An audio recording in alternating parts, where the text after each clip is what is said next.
Coming up. God knows there are enough naked bums on the screen. Welcoming us into this place. Oh, that felt so uncomfortable. I do it all day and night. We want to know what the rest of it is now, don't we? I remember Fame and Fortune, yes. It's just that sort of raised eyebrow, isn't it, at times that you have to do with things like that. Different times, Sam and Chris, different times. Different times. Faster, but sound slower and all those kinds of directions. Oh, allure. What an awful word that is. Allure. There is a nice intimacy about that. Fine, be like that then. Good, bold choice. And now, enjoy the podcast. How do you say that? How do you say that? How do you say that? How do you say that? Hello and welcome to today's episode of How Do You Say That, sponsored by BritishVoiceover.co.uk. This is Samantha Boffin. Hello. Hello. And this is Mark Rice. Well, indeed. Every week, along with a very special guest, we set out to prove that there is more than just one way to read a script. Yes, so if you use a mic professionally as a voiceover artist or a director or an actor or a podcaster, then this is the podcast for you. Now, today's fun fact about Sam is that she often wears a dressing gown to record in. Are you wearing a dressing gown now? Well, of course I am, because I've come along with that fun fact. Yeah, I do, because they're really quiet. Oh, I suppose they are, actually, aren't they? Yeah, this is not a thick dressing gown. It's like a really light, kind of airy dressing gown. They're really quiet. I recorded in my dressing gown this morning because somebody needed something before 8 a.m. this morning, and that was a nightmare. Voice wasn't up much to scratch, but, you know. No, I do it all day and night, wear a dressing gown. It's just only slightly embarrassing if I'm in vision, if I'm doing a directed session and they can see me, and then I feel a bit of a fool. But Indeed. Anyway, Mark's fun fact is, this is really exciting, everybody. Oh, come on. He has just put up his magnetic dartboard. I bought this magnetic dartboard game. It's like full-size dartboard, and I love darts, but you don't get holes in the wall. So it's fun to play, but even if you're rubbish at it and you hit the wall, you don't make holes in the wall. Amazing. Fine, be like that then. Well, of course, we also have a special guest who I hope has a better fun fact than that. This week it's voice actor Christopher Kent. Hello, Chris. Hello there. Hi, Mark. Hi, Sam. Hi, everybody. It's lovely to have you here. So lovely to have you. Tell us a bit about Chris. Absolutely. So Chris is one of the UK's leading voice professionals. He's best known for major movie trailers. Oh, I'm so envious of this major movie trailer. Like No Time to Die. Oh, yes. Wow. And it's on his website if you want to listen to it. So it's all good. It's very cool. One Life and The King's Speech. Commercials for... Now, is it Porsche or Porsche? You'll be able to tell me now. Depends where you are. In Germany, it's Porsche, but here, Porsche, and in America, it's Porsche as well. So That's what I you have thought. to know. Always wanted to ask that. So, commercials for Porsche, BMW, AEG and FedEx, plus numerous documentaries, games and audiobooks. And he is also a prolific stage actor. And his solo live performances of epic storytelling and poetry have become widely acclaimed. Well, Chris is also the director of CK UK Media Limited, the London recording studio and multilingual production company. And as a resident voice director, he has run sessions at CK UK with lots and lots of famous people. Chris, do you have a fun fact that you can share with us? Uri Geller once bent a spoon for me. Brilliant. Oh, that's cool. While you were directing him? Yeah, I was, yeah. Well, not when he was doing the spoon. Do tell us more. So Uri Geller was booked in to do a recording session here. And I was to direct the session, and it was to do some promos for a television programme featuring himself, not in this country, but I think it was being shown somewhere in Scandinavia, which seemed to be a cross between The Apprentice and The X Factor, with the point being to find the new Uri Geller. Right, yeah. Is that possible? It looked absolutely terrible, I have to say. I hope he's not listening. Anyway, he was very, very brisk and didn't really want to hang about very much. But my thing has always been here that is getting people relaxed before they record. So I sat and chatted to him a bit, and I said, Uri, the thing is, you may not know this, but I once narrated a programme about your house, and it was true because I used to do a series on Channel 5 called Fame and Fortune. And I remember Fame and Fortune, yes. It was really lampooning the rich and the famous and their terrible interior design choices. But I think by, the sort of qualification for being on the programme was that you really wouldn't know that you were being lampooned. And in his case, he certainly didn't. So he said, oh, great, this is fantastic. You're my best friend. Oh, great. I'm so pleased I'm working with you. So we went into the studio, and he was very, very difficult. And we recorded it once for Level, and he said he wouldn't do it again. And I said, well, that was just for levels, you know. But anyway, during the course of it, we became kind of best friends. And at the end of it, he said, "Oh, this is great. You know, I want to do all my work with you in the future, and you know, I want to take you for dinner." And I was going, "Well, you know, that's very kind of you, thank you, but it's actually my daughter's birthday, and I need to get back." "You're joking, you're joking. Get her here. I want to see her." And I said, "No, she's with her friends, you know." He said, Okay. I want to do something for her." At this point, I have to say that before I left for the session, Fenella, my wife, said, "Don't let him near the cutlery drawer," as a joke. Obvious. And he said, "I want to do something for her." And I went, by then I was kind of a bit, you know, I'd had enough really. And I said, "Well, it's all right, you know, really." He said, No. He said, "Have you got a teaspoon?" And I said, "Well, yeah, but, you know, it really doesn't matter." No, I want to do it. Yeah. So we went up to the kitchen, and I went in the cutlery drawer and got a teaspoon. And they're quite kind of chunky modern things. And he looked and he went, "It's too fat." And I went, "Well, it's all right, really, you know, don't worry. It's fine." No, I do it for you. So he got hold of it and he held it. And I'm not joking, it did actually droop. Did it? Wow. Did it?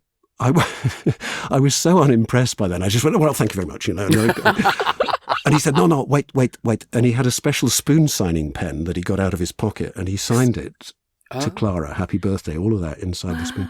Fancy having a special spoon signing pen. Amazing. Wow. And I took it home to her, and of course she had absolutely no idea who he was. Yes, and of course. She's 23 now, and it's still sitting on her bookshelf. So. Play How Do You Say That? Okay, so this is the script I brought along. Has anybody got any questions? So, a documentary about British cinema, by any chance? Well, this was about saucy British cinema. Ah. So, in fact, this was in fact the tamest part I could find. We want to know what the rest of it is now. Yes, exactly. I didn't want to scare the horses. So this was the tamest bit I could find. But, and when I look at it like this, when I just look at this on the page, I know what kind of a read I would have instinctively given it. It was not the read that they asked of me. Oh, interesting. Is it a carry-on read? Well, it wasn't quite carry on, but they wanted a lot. There were a lot of jokes in the script, and they wanted a lot of landing of those jokes. Right. And so they wanted a much fuller, more personality-led read, if you like, than I would have normally given. I don't know if I'll ever be able to listen to it back, actually.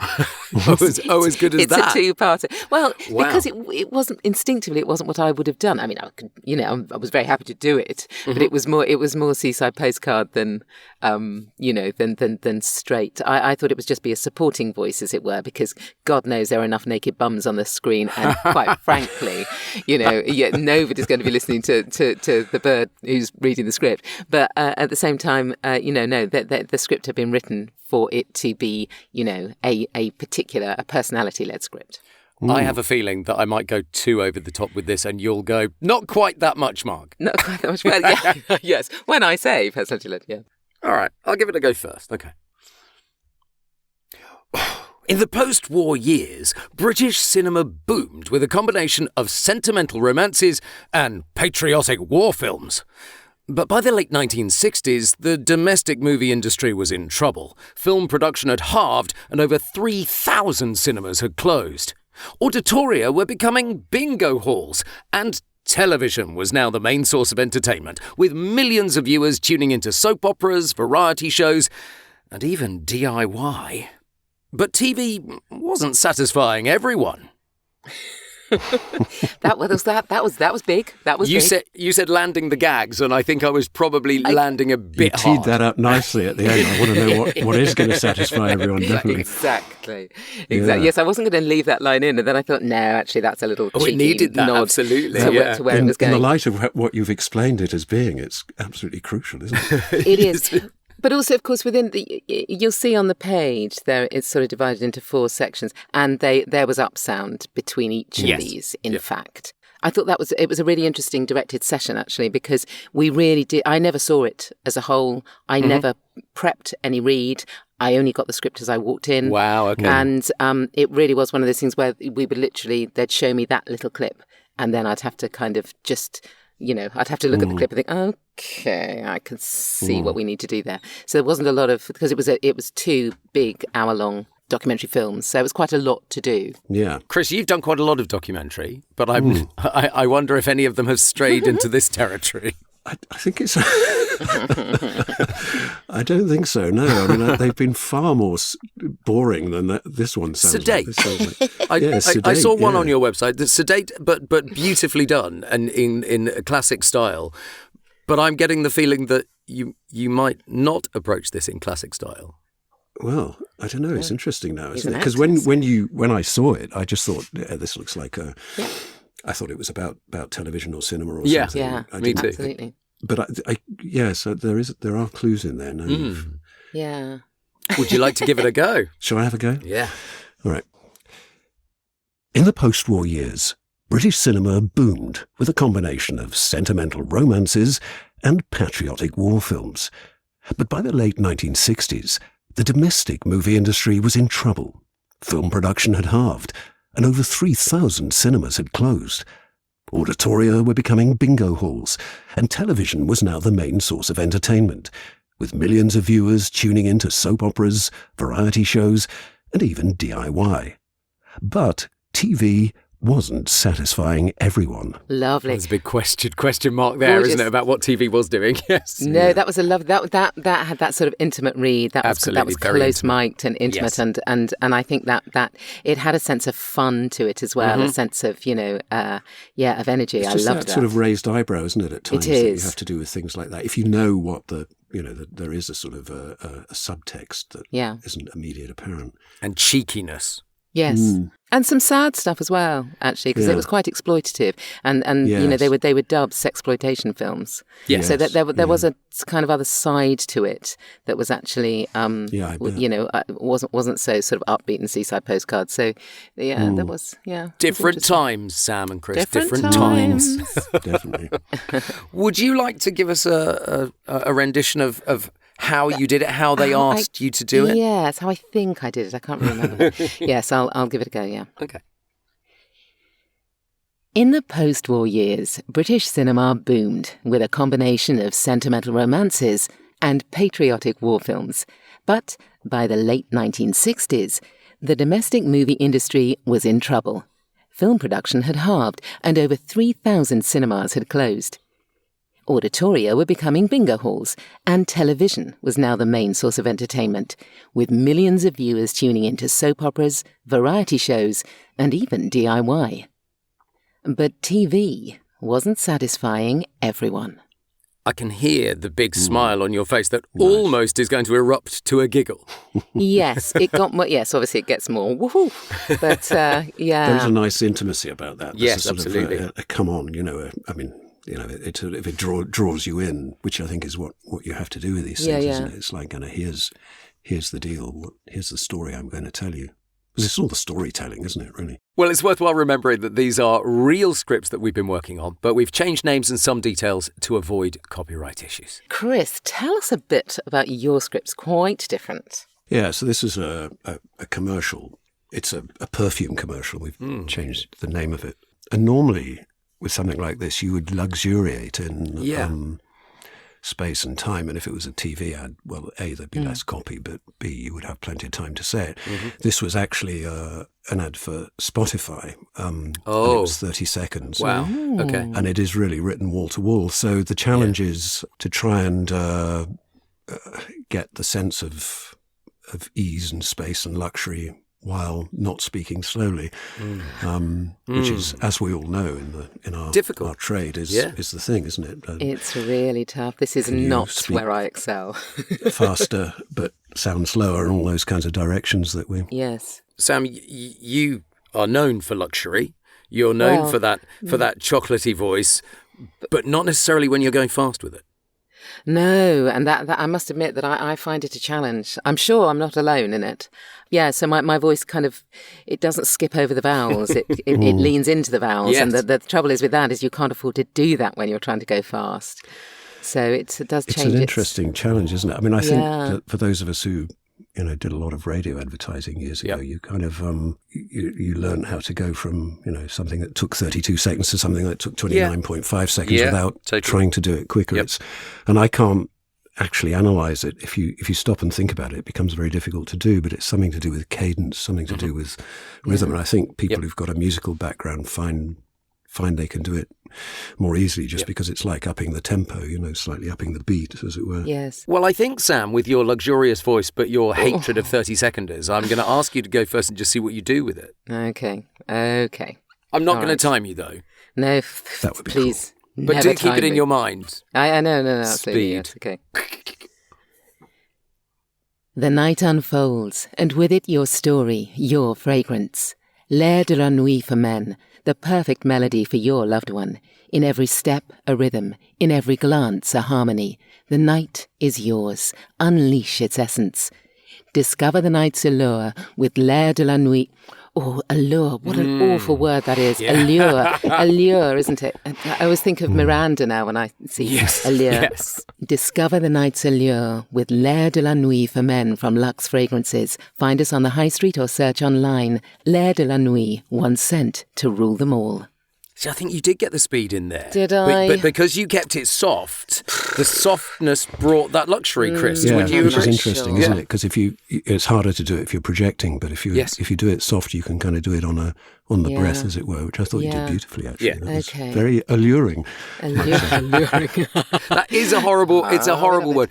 Isn't it funny how just sometimes there is a word in a script of whatever style that goes, how on earth am I going to squeeze that in? Everybody's got one, haven't they? Yeah. Do you know what I can't say? And I haven't had to say it recently, but it sometimes comes up in commercials. The services of a solicitor.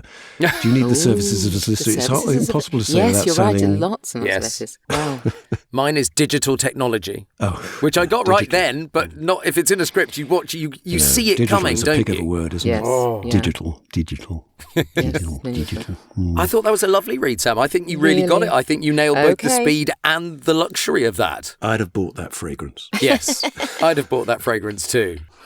All right, well, I'll give it a go, but I'm going to take quite a lot from what you just did there because I think I would have gone bolder, but I'm going to go softer. Oh, go bold, mate. Go bold. I don't know. I don't think the bold would work with it. You do? Oh, okay, right. I don't think the bold would work. Let's see. Okay. The night unfolds, and with it your story, your fragrance. L'air de la nuit for men, the perfect melody for your loved one. In every step a rhythm, in every glance a harmony. The night is yours. Unleash its essence. Discover the night's allure with L'air de la nuit for men from Luxe Fragrances. Discover the night's allure with L'air de la nuit for men... Oh, bollocks. Discover the night's allure with L'air de la nuit for men from Luxe Fragrances. Find us on the high street or search online. L'air de la nuit, one scent to rule them all. Oof, you did that. That's really nice because you had a sort of sense of conspiratorial kind of welcoming us into this place. That felt horrible. Did it? It felt horrible. Really? That's so interesting. Oh, that felt so uncomfortable. I think it's a really good place for your voice, actually. I do. It's a sense of secrecy and... Secrecy, yes. And I guess with fragrance that kind of works. Yeah, absolutely. Is it just because you don't do it that often so it feels alien to you? I'm not sure. It just felt really uncomfortable. I mean, I think the L'air de la nuit is you did make that difficult, Chris. Considering I know what the original title of that fragrance was, yes, you made it a lot more difficult. Yeah. But amusing. It's ridiculous, really, isn't it? I do apologise. Well, Chris, now you are in the game because I'd like to hear how you did this one. Oh, right, okay. All right. Okay, here we go. The night unfolds, and with it your story, your fragrance. L'air de la nuit for men, the perfect melody for your loved one. In every step, a rhythm. In every glance, a harmony. The night is yours. Unleash its essence. Discover the night's allure with L'air de la nuit for men from Luxe Fragrances. Find us on the high street or search online. L'air de la nuit, one scent to rule them all. I found that fascinating. There was almost a clipped quality to the end of each sentence there, so that you had a very definite out. It would, from the luxurious feel, it wasn't drifting into the next bit. That worked really well. That was the difference, actually. Yeah. I think that's partly because of the music that they chose, which has a definite beat to it. Although it's kind of smoky and dark, it's kind of got these kind of zoom, zoom, zoom sort of beat to it. And I think because, if I'd been doing that as a TV spot or something, in which case it probably only had half the lines, you'd be going, the night unfolds, and with it your story, your fragrance. Exactly. Yeah. But because it's written in these short lines and it had a beat to it, it sort of had to have a rhythm to it as well. I think. Yes. And because it says in every step a rhythm, in every glance a harmony. It felt, yes, actually quite percussive almost. Yes. It was, it was really interesting actually. Yeah, a really good way of making something feel very luxury, but also saving on the time if you've got that. It was really, I think that's really the thing, isn't interesting. it? Yeah, because it's got to be fast. You kind of otherwise if you run it together, it can sound a bit sort of garbled. I felt anyway. How do you say that? And now is the moment that we love, the wildcard bit. So let's see if we can approach these same scripts, but in a completely different way. So, Chris, can you pick one of the scripts for Mark and give him a wild card? Right. How mean are you feeling, Chris? This is a bit cruel. This is a bit mean. All right, so you can do L'air de la Nuit. Oh, okay. Thanks. Your and favourite. you're going to be a lion tamer being chased by their own lion. Oh, brilliant. You will rise to this challenge, I know you. You'll love this one. You love a bit of craziness. Lion tamer in the circus. All right. It's like... The night unfolds, and with it, your story, your fragrance. L'air de la nuit for men.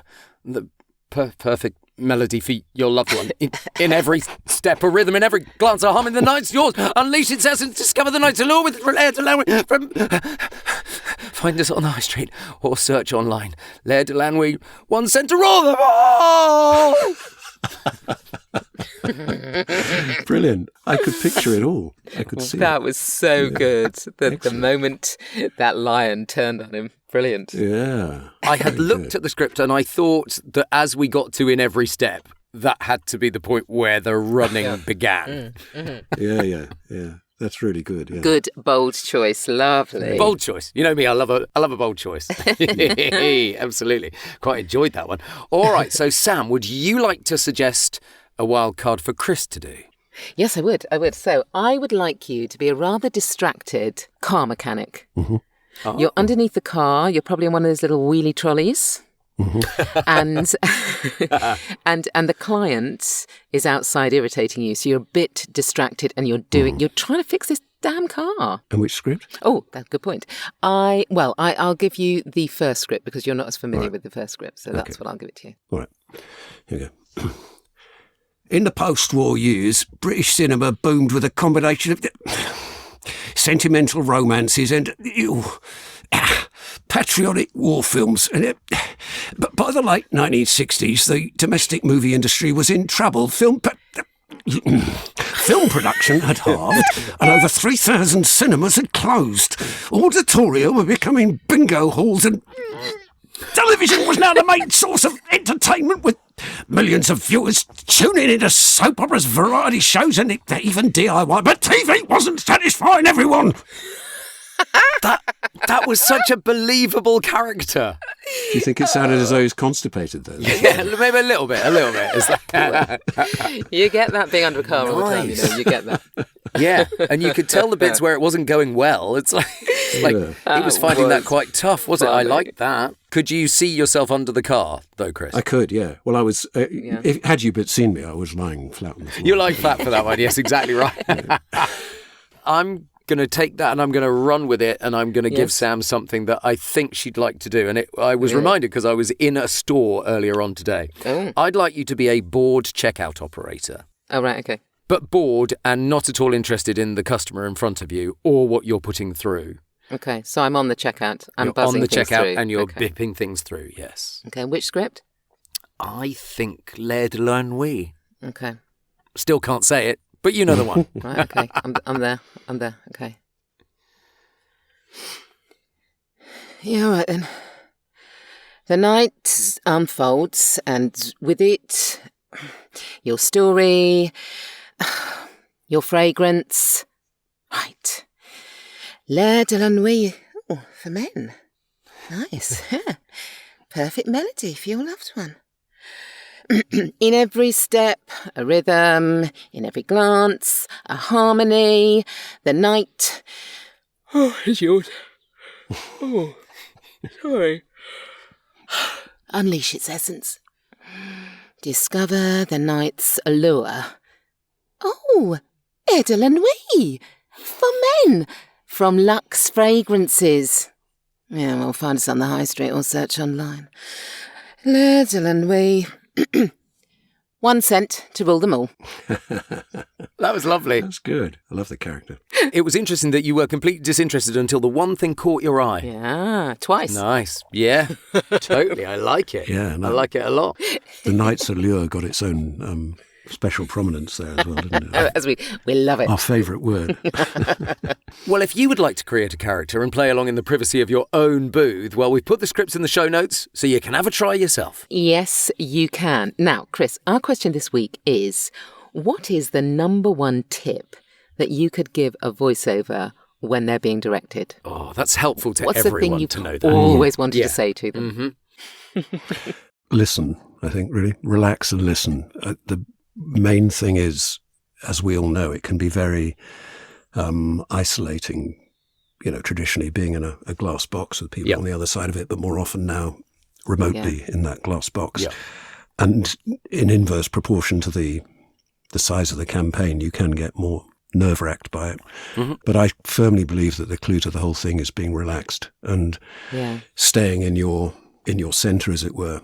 But what can easily happen is that you don't hear what's being said to you. And I think I would connect it to the other thing I always say, which is prepare, don't rehearse. Mm. Yes. Because the shorter a thing is, the more, if you rehearse it, you're locked into a way of saying it. Mm-hmm. Yeah. And that can be absolutely fatal. So if a director says to you, it gives you some piece of direction that isn't what you were thinking of, it can be very hard to I notice it as a director sometimes when people just get locked into a way of saying something, and no matter what you say, they can't seem to change the rhythm or the tune of what they're saying. And sometimes you have to really sort of shake it up and go off piece and talk about something else and come back to it. It's why we do the wild card, really, Chris, because the wild card takes you out of any rhythm or any preconceived way of doing something, because actually you go back to those scripts after that and you do them in a much more relaxed way. Mm. Yeah, I think there's a lot of truth in that. I was an actor working in theatre in the West End, and I used to go into studios in Soho like everybody did in those days, and I'd listen to adverts and go in and think, oh yeah, I know how they want that to be, because that's the way it's done. And it was, nobody said it was wrong, but as anyone was working, the first time I ever worked with a coach, actually, which is, now it's very fortunate. There's lots of opportunities for people to access voiceover coaching, but then it was a sort of unheard of thing. But an American coach called Maurice Tobias, who I still work with now, but she came over here, and I remember her saying, it's not you saying it, you're saying it in a voice that you think people want to hear. And I couldn't really sort of get to grips with what she was saying. But then we did an exercise, which actually it was in a workshop, and we were all sitting around a table, and there were lots of established people in the industry sitting around. And she did this thing of saying, go off and write a minute of something that's important to you. Mm-hmm. And I very nearly just went home at that point, thought, I can't be bothered with this. She said it can be funny or serious or just something that is personal to you. Mm-hmm. We went round the table, we read our piece of 30-second advertising copy, we then read our piece that we'd written, and then we read the advertising copy again, and it was fascinating how it changed people's delivery, Mm-hmm. So in every instance, even though there were people, the first read for everybody, because they were good people, was all really good, but the second time they read it, it was just that much more personal. It was coming from within, and that's the challenge, isn't it? When people say to us, I want it to be conversational, that buzzword, or, I want it to be real or natural. It never, the copy isn't. None of this is conversational, actually, exactly. Any of the things we look at. But the way to make it sound like that is for it to sound like an original thought. And I think that's a difficult thing to do, but it's really worth practicing. Judi Dench, when she was in the studio, she was the only person who didn't know what a Judi Dench read was. And she didn't have an idea of what that 30-second version of Judi Dench was.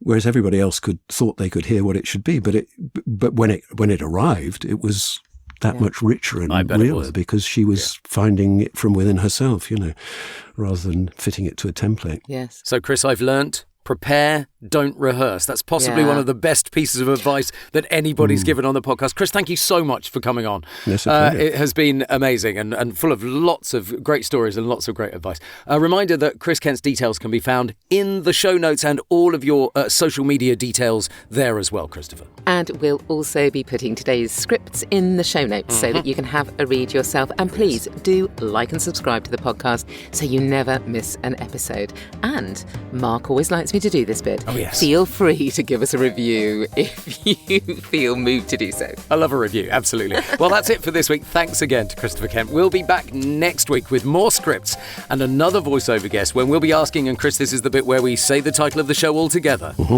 How do you say say that? How do you say that?